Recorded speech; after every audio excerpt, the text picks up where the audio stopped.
Bienvenue au pays du bleu d'Écosse. Avant d'être du bleu d'Écosse, il faut d'abord qu'on collecte du lait. Pour collecter le lait, on a une région qui est l'Aveyron, une partie de la Lozère et une partie du Lot. C'est un lait de vache ou lait entier qu'on va diriger vers des fromageries. Ces fromageries se trouvent en Aveyron. Et bien évidemment, le bleu d'Écosse puise ses racines très loin dans le temps où on fabriquait déjà un fromage qui était un bleu, le bleu de l'Aveyron.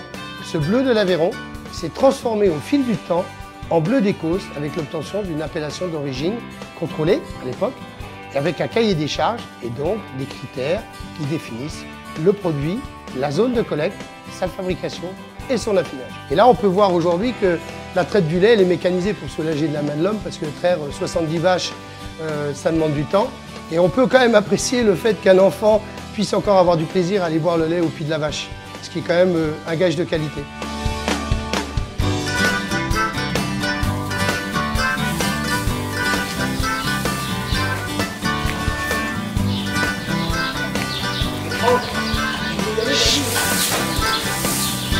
Voilà, donc tous les jours, elle mange des soins de luzerne,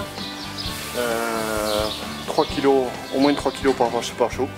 Donc la luzerne, vous voyez, c'est cette plante typique d'Écosse. Sur l'exploitation, on a sur 200 hectares, on a 70 hectares de luzerne, donc pour les vaches laitières.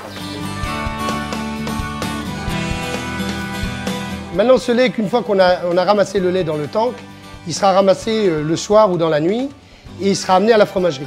Et à la fromagerie, vous allez pouvoir voir que la mécanisation n'empêche pas la tradition.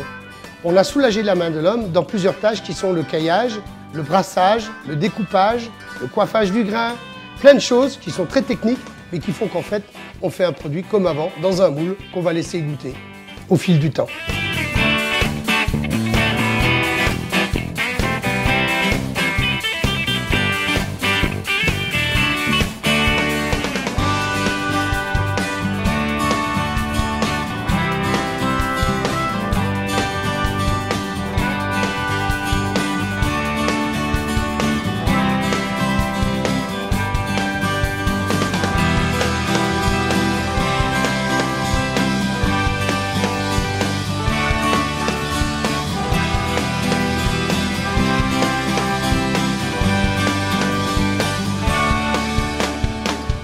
Une étape importante dans la fabrication du fromage, qui va devenir plus tard en cave du bleu d'Écosse, c'est le piquage.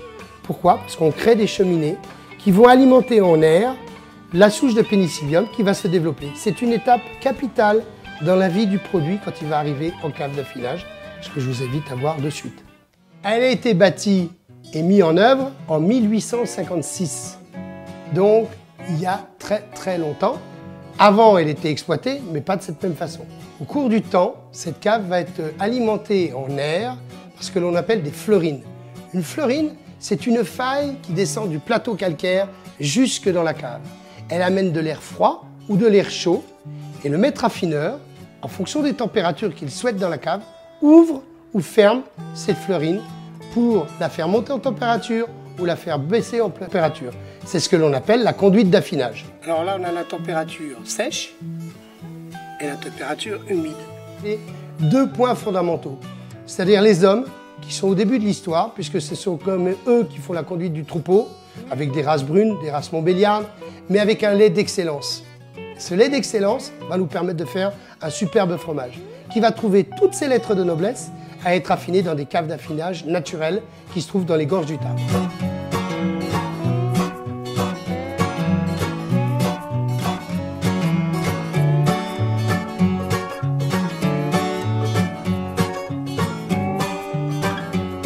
C'est un fromage très souple, avec une pâte onctueuse, que l'on dit beurreuse d'ailleurs quand on le tartine, et avec un goût franc, frais, mais pas agressif.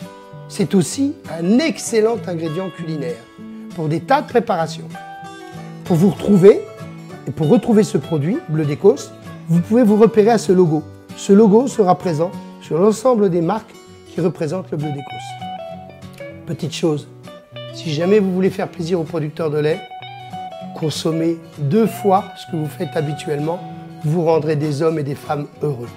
C'est un fromage qui est imaginé par l'homme et affiné par la nature.